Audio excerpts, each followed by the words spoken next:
I mean, I think people are not terribly surprised that Donald Trump and Joe Biden won most of the delegates last night. There may be some people out there who are sort of blown away by American Samoa and going to some rando. But what to you are the top stories coming out of this, to the extent that there's anything that we wouldn't necessarily have been as sure that we would be about Trump and Biden?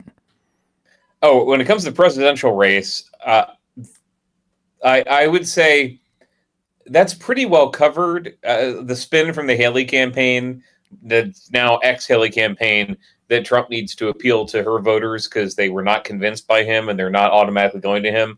A little more proof for that. I mean, it was deteriorating week by week, but she was getting about 20% of self-identified Republicans by the end of the campaign, worse in places like Oklahoma. Anywhere except the Beltway, basically. She was a non-starter.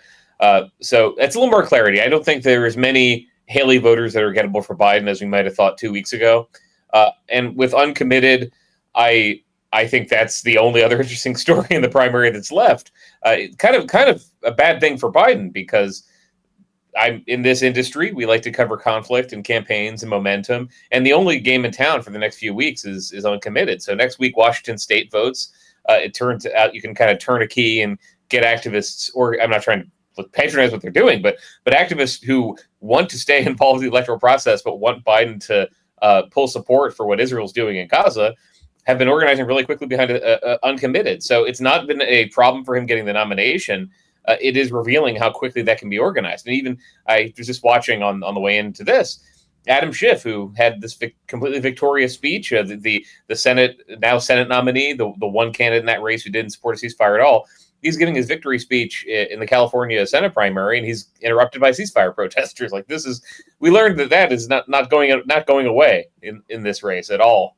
In fact, we just played a clip of both those. He was interrupted twice during the day. Once at a rally, and then following you, we're going to be talking to Joe Mizrahi, who is the Secretary Treasurer of the UFCW in Washington State, about that Uncommitted vote.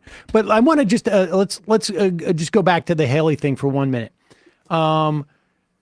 Is your sense, you've been on the road, you've been talking to these Haley voters. I think she overperformed the polling average in Virginia, but that is an open primary, so it's a little bit more difficult to sort of assess.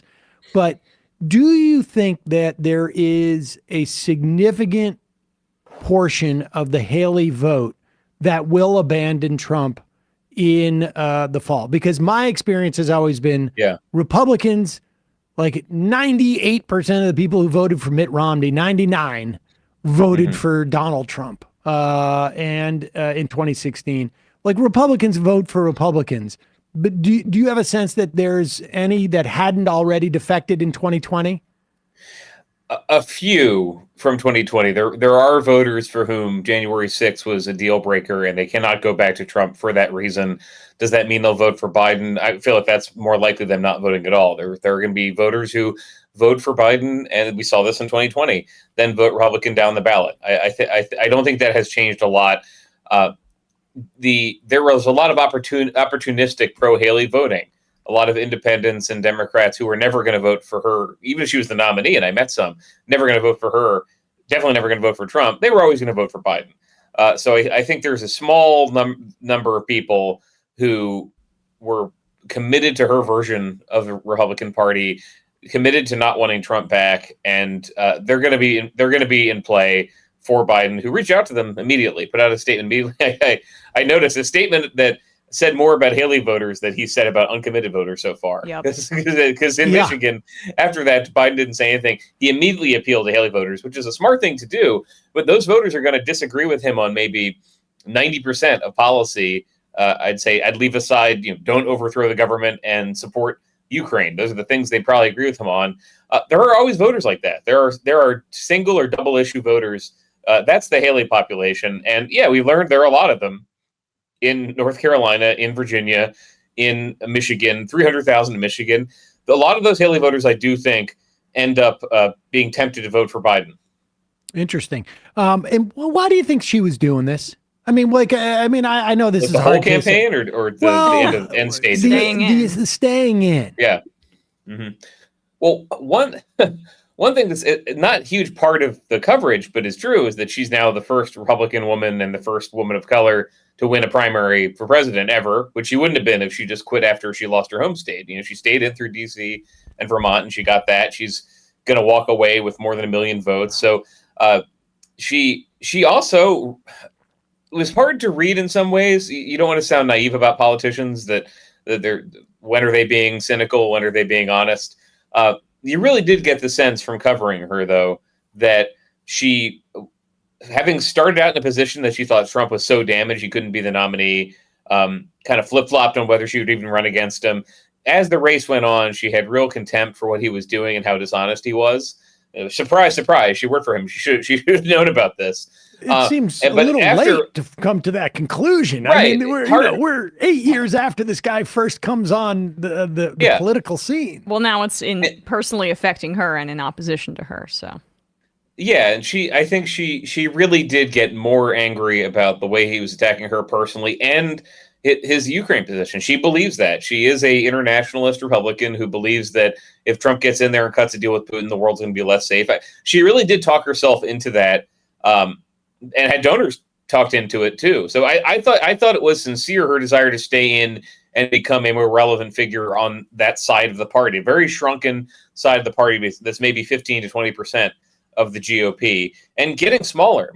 Maybe we'll talk about these other races that were on the ballot yesterday. But a big trend I was writing about last night, and we'll do more this week, is Republicans who crossed Trump in some way or crossed pro-Trump allies like Ken Paxton in Texas. They were losing their primaries, or they were doing worse. There was much more opposition to them.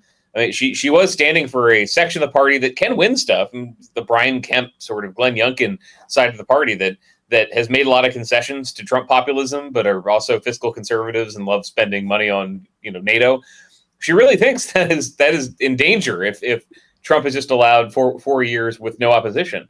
So I thought that's why she was doing it. So some of the bragging rights you get from getting 1 million votes and being the first woman to win a primary in the GOP, and some of it was really, no, having seen this guy up close and seeing how he run against me, I can't just take this. And I mean, because I my sense just from afar was that she was looking to damage him in the general. Like, I don't know that she ever thought she could beat him, but I think she really is. I mean, her future is really contingent upon him losing anyways. Yeah. No, I'm glad you said that. That's really it. I didn't have to interrupt you. Sorry. Go ahead. No, but I mean, I just, that's, people, it's one thing, she thinks it's the right thing to do, but what is it that she thinks she's doing? And I think that it's really, she hung in there as long as she could for it to damage him in the general election, because she never had illusions that she was going to win this primary. And we should also ask the question of all of those donations that she received, what is their motivation in donating to her campaign? And is it the same thing that Sam is saying, to damage Trump in the general? Well, some of them really do see her as a potential president in 2028, or a figure in the Republican Party who's going to help keep their faction alive for however long they can. And I was interrupting because I was glad you said that. The world where she's relevant is one where Trump blows the election and he's gone 1 for 3. At that point, does the party, I'm asking this in an open-ended way, does the party say, well, that doesn't work anymore?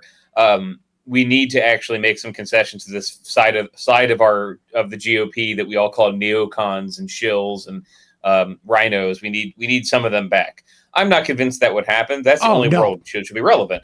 The other world is Trump wins, his vice president is the front runner, and she's irrelevant probably for good. And she's not that old. I mean, she'll be around for, if she was running at Joe Biden's age, she'd be running in the late 2040s, 2050s.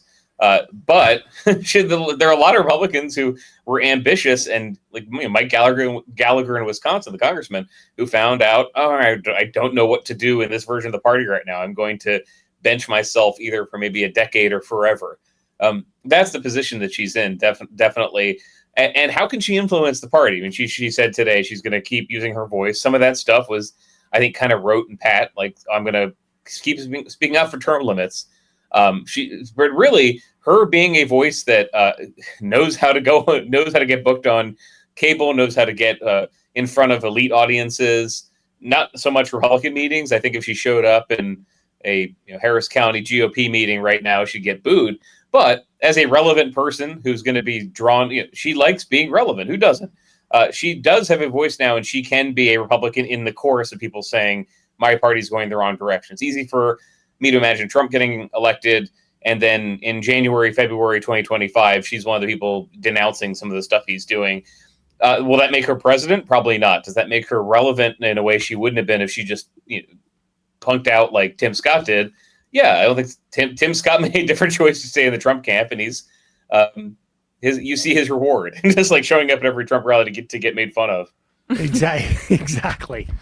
Yeah, I don't think if Trump loses, I think we're still probably another 4 to 8 years away from the Republican Party, making any type of shift, if that shift ever comes.